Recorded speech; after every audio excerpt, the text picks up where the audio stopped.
Now, when I determined to become a journalist, I found myself within the community that I grew up in being told that a journalist is not a nice thing to be for a woman.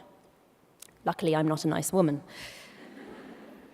And years later, when I first began to embark on my career as a BBC trainee, I felt really fortunate to meet one of the journalistic heroes that had inspired me, the sort of woman who had been in a man's world and pioneered female journalists really being on the front line. So imagine my shock when she said to me, and she too believed that I couldn't or shouldn't be a TV reporter. She said, because I'm a visibly Muslim woman, I couldn't possibly be impartial. And I'm glad, despite my junior status at the time, I felt courageous enough to say, well, I'm going to anyway, and there's nothing you can do about it. My own experiences of discrimination or prejudice can't be neatly encapsulated into a label of sexism or racism or even Islamophobia. Sometimes one of those labels applies, sometimes all of them. Sometimes it's actually difficult to work out which one. Like the time I was reporting on a high-profile court case here in the UK, and faced with crowds of people who all really wanted to be in court for quite an interesting moment, the court usher asked members of the press to go in first. And I was standing with a few colleagues, most of whom were white men, and he let all of my colleagues and fellow journalists walk past and then chose to stop me alone and said, "Sorry, we're only letting in the media at the moment." To which I replied, "I am the media." And in his mind, obviously a woman who looks like me couldn't possibly be a hardened hack.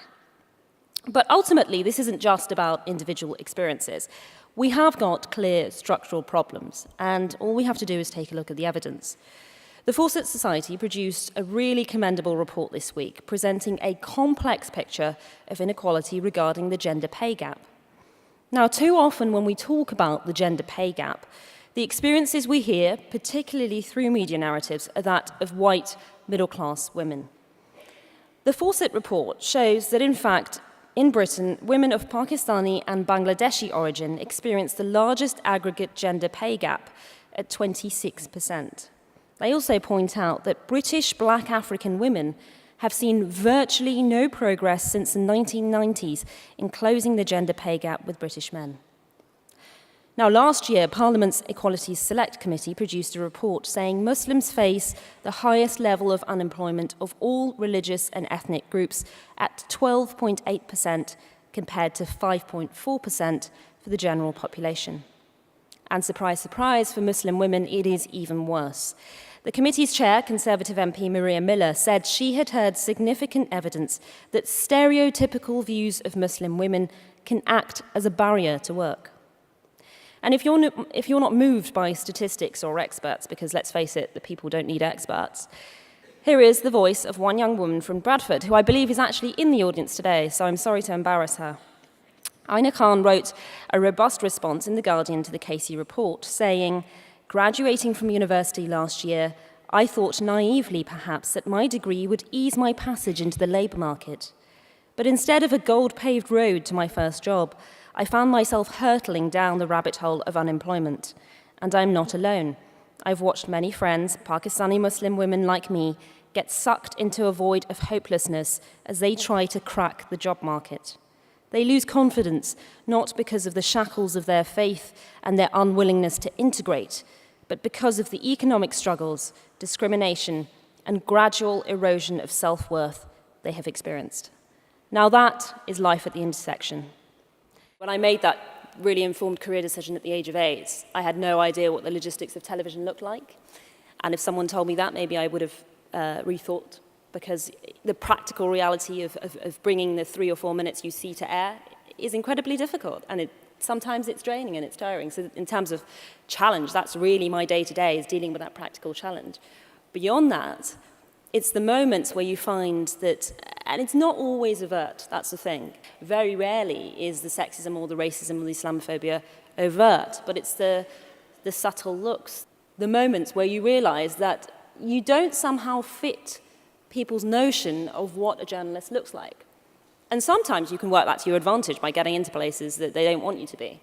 But other times it's very frustrating that you are constantly having to prove yourself to be the equal of the middle-class white man who is seen as people's imagination, seen in people's imagination of what a journalist looks like. If you see the comments that I get, the sexism is usually paired with some sort of racism and Islamophobia.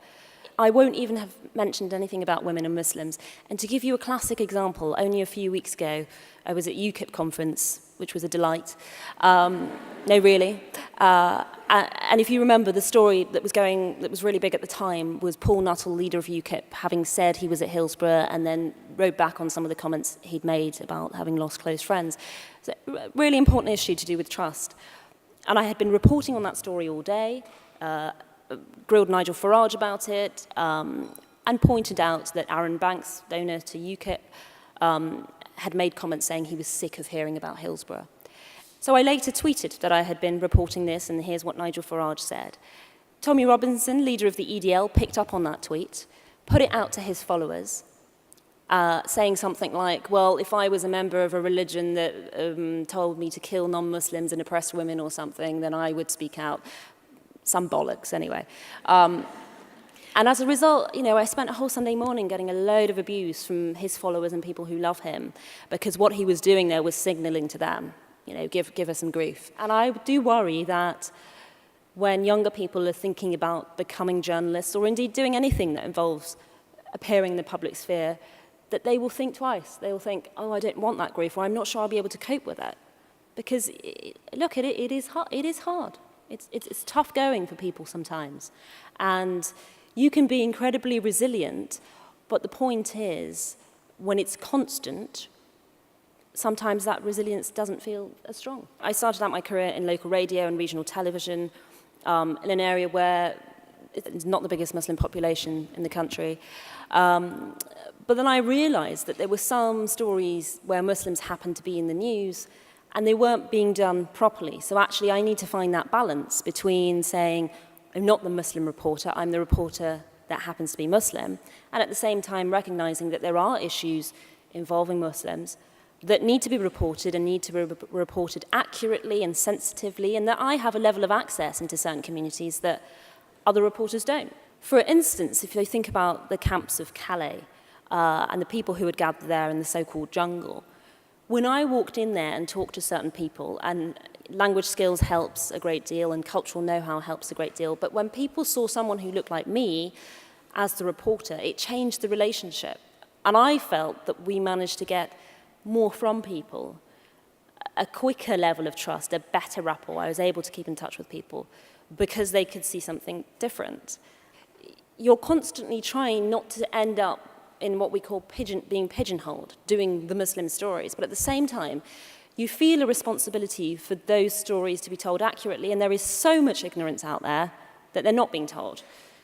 So that's the kind of tightrope that I'm walking.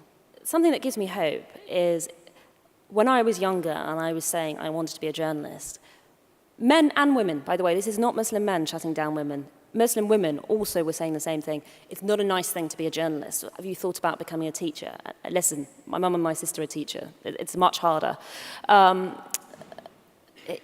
That was the conversation that was being had. And to an extent, I can understand it because it was the fear of the unknown. Part of it was about stereotypes, but part of it was because you don't know what's out there. Let's not venture there. And now people might think, well, you get this thing about the media depicts us badly and terribly, and whole sections and swathes of the media do, that's true. But having said that, the amount of times where I'm at community events or just out and about and you get a sort of older Muslim man who people would automatically assume to be very traditional, very conservative, and they come up and they ask for a selfie for their daughter, or they say, look, it's just so great what you're doing. Could you do a little video message for my daughter and just tell her she can be anything she wants to be. She can do anything she wants in life. And I just thought, isn't that so special? Isn't that great that people are being imbued with that level of confidence from their own parents and their own communities in a way that wasn't happening even a decade before? And I think that's something that's optimistic.